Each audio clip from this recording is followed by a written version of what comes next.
What is it about, and why should people read it? So, Infinite Dark is about the first murder after the end of the universe. A group of human beings have survived after heat death and exist on a space station just in the nothingness void, and after 2 years of living there, someone is murdered, and the reasons why appear to be supernatural. So how did this come about? How did the idea start? How did you get in touch with Andrea? And what was the process that kind of guided to this publication? Well, I've been talking to Andrea for like a long time about doing something together, and like what we wanted to do, and we tried a couple things and it wasn't quite a good fit, and not to get too gritty personal with it, but I was going through like a really rough depression last year, and I really wanted to do something. As I was coming out of it, I wanted to do something about like survival and exploring all that darker stuff, and I'd always been terrified of heat death, so I kind of just like took an older idea and repurposed it and rearranged it, and I sent it to Andrea, and he was like, yeah, man, rock and roll. So we just kind of were off to the races on it. Do you have any other projects you're working on right now that you want to talk a little about that we might not know about or do know about or are on the rise? Let me think about what I'm like allowed to talk about. That's such like a lame move to be like, I'm sorry, I can't talk about this. But Infinite Dark is going for a little while longer. I have a webcomic that I am working on that I cannot talk about exactly yet, but I've been posting some process images, and it is related to this banner. The werewolf? It is related to the werewolf on the banner. That will be sometime next year. And also, I actually have another Top Cow thing I'm working on that, man, it's all stuff I can't talk about. I hate that. I'm very sorry. But yeah, a lot of stuff like that. And maybe some more for hire work. Oh, I'm so dumb. My first DC Comics work comes out in December. Well, congratulations. Thank you. In the New Talent Showcase, there will be a Zatanna story written by me, drawn by Isaac Goodhart. So that sounds very interesting. I'm very excited. She's my favorite DC character. So, well, I'm intrigued to read it. Thank you. What is your creative inspirations? Kind of, you seem to be all over the map in style and tone, and that's not a bad thing. No, that means you can show range. What gets you up in the morning? You're like, I want to write about this. Where is it you kind of want to write about everything? I mean, I kind of want to write about everything. Horror is my home genre. I love horror, and it's sort of where I find myself and where I fell in love with fiction. But honestly, my very close second is fantasy. I love the fantasy genre. I play D&D like 8 times a month. If you want to talk about what get me up in the morning, if I could be paid to just play D&D, like that would be. I would maybe even give up writing. I don't know. Professional D&D-er, just like that.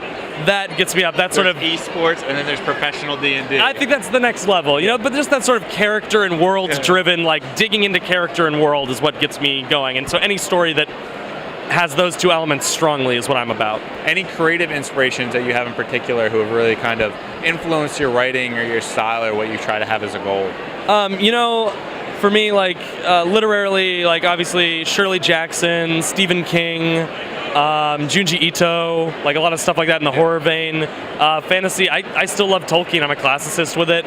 But also a lot of music. I really love Tom Waits, John Darnielle of the Mountain Goats. That kind of weird, sad white boy folk is really what I'm about. And Star Wars, man. Star Wars is my everything. That's Star Wars. Some people, I think every creative has their weird guideposty story where it's Shakespeare, or it's Robert E. Howard, or it's Lovecraft, and for me it's Star Wars, 100%. It's not a bad one to have. Yeah, I love it. It's a classic. People like it for a reason. I think it's on the up and up. I think one day people are going to appreciate it. It's going to be mainstream. Yeah.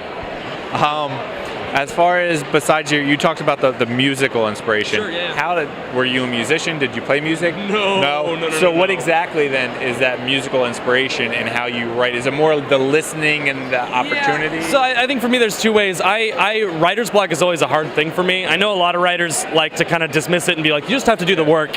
And that's awesome if that works for them. But I also think that brains are really messy, and sometimes brains really suck, and doing the work is awful.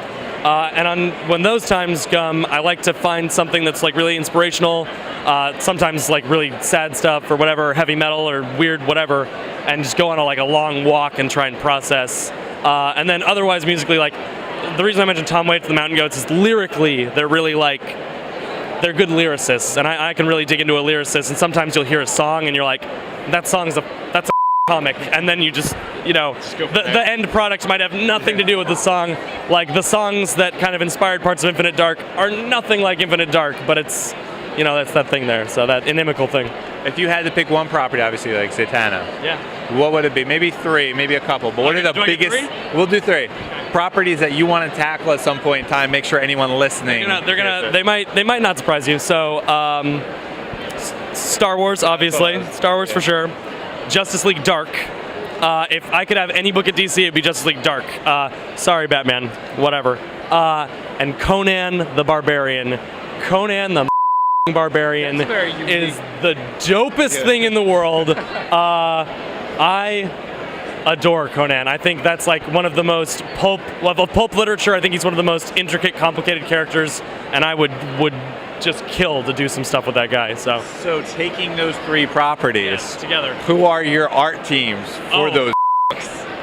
Dream big. All right, Justice League Dark is easy. Raphael Albuquerque, no doubt. I would kill to work with that guy on that. Star Wars, I mean, like honestly, like Eminem or Cassidy, those guys for sure. And Conan, like Tess Fowler. I don't, like she did some Rat Queen's work and she's done some of that stuff, and I know her really well, and I've seen the fantasy stuff she draws, and like just like the beautiful, badass, bulky with swords. I would love to do a Conan book with Tess. So. Well, hopefully this sparks some interest from some people. If CB Zabulski finds this video in his inbox, I don't know. He might just see it at some point in time. All right, to close out, is there anything you kind of want to pitch, plug, that people should be aware of? Your book with Andrea, that could be it. Dark is the big one. But, also, if you follow me on Twitter, at Cady, that's where you can see a lot of my stuff that's in development. Like I said, this webcomic thing that I can't quite talk about, I will be talking about soonish, and I really hope that people, even who read maybe mainstream single issue copies, can kind of get on to reading a free thing on their phone. So